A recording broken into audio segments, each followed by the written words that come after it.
saya Wesley Melahas, Tanbuk G701-18035 dari kelas Kimia Medisinal B. Nah, di sini saya bersama teman saya mengambil contoh senyawa obat yaitu mebendazole seperti gambar di samping ini. Ini contoh gambar di pasarannya. Ya, obatnya adalah mebendazole. Nah, mebendazole ini dia adalah dari golongan obat benzimidazole sintetik. Ia mempunyai afinitas antihemitas dengan spektrum yang luas.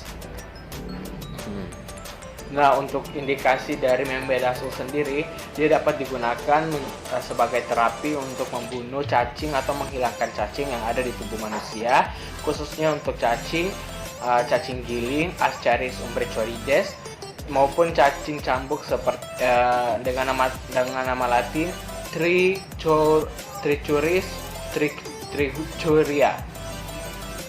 Seperti ada gambar di bawah ini dan ini mekanisme cara masuknya. Nah, untuk pemberian dosis dari mebendazole ini dia dapat disesuaikan dengan indikasi dari dokter dan rekomendasi dari dokter untuk infeksi helmin tertentu, dan dapat diberikan pada dewasa dan anak-anak yang di atas usia 2 tahun. Untuk pemberiannya tablet atau suspensi dia 100 mg diberikan sebanyak 2 kali sehari selama 3 hari. Untuk tablet kunya dia 500 mg diberikan sebagai dosis tunggal. Untuk farmakokinetik dari obat mebendazole sendiri dia meliputi dari ADME. Yang pertama itu adalah absorpsi.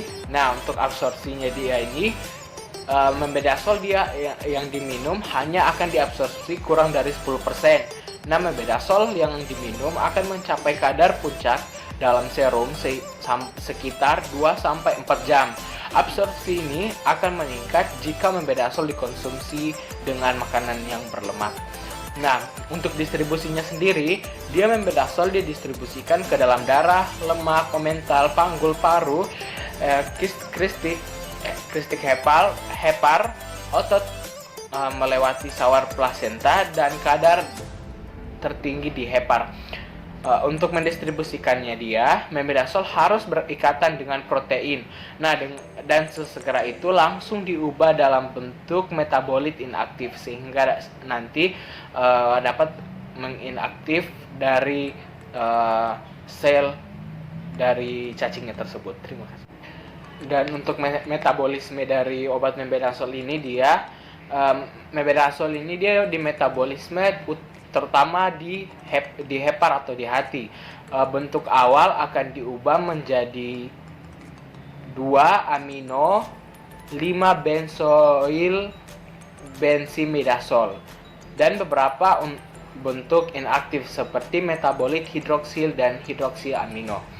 Nah, untuk eliminasi dan ekskresinya dia ini waktu paru yang dibutuhkan pada dewasa tanpa gangguan hati dia adalah 2,5 sampai 5,5 jam. Pada dewasa dengan gangguan hati, mebendazole akan bertahan dalam tubuh selama hingga 35 jam. Pada dewasa, mebendazole yang dikonsumsi akan diekskresikan juga sebanyak 2%, dan 2% ini akan dikeluarkan melalui urin dan feses dalam bentuk metabolisme awal. Dan untuk resistensinya ini sendiri tidak ada. Baiklah, perkenalkan, nama saya Samal Malisa, Tanbuk G701-18160, saya dari kelas B. Saya akan menyampaikan materi terkait dari senyawa mebendazole, menyambung pernyataan dari teman saya tadi, Wesley Melahas.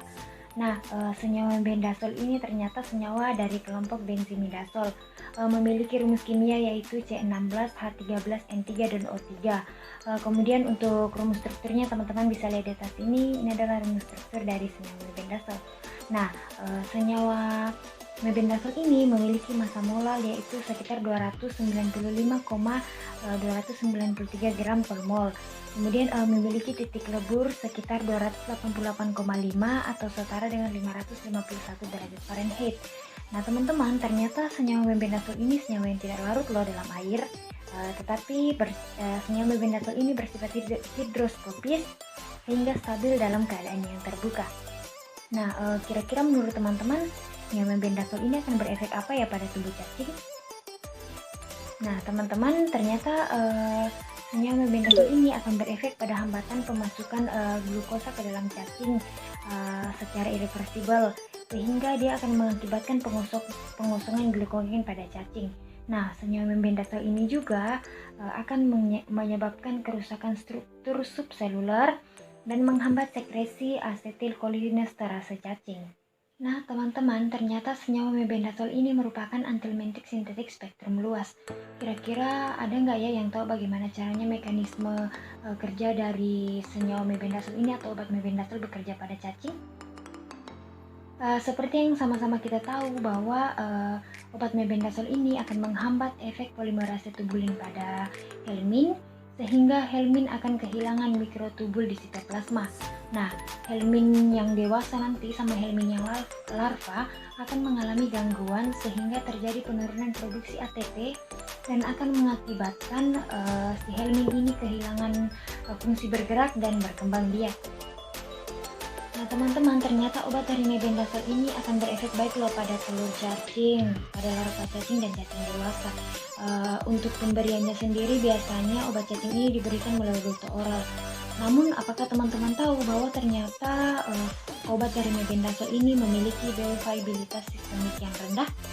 Loh, kok bisa memiliki bioavailabilitas yang rendah?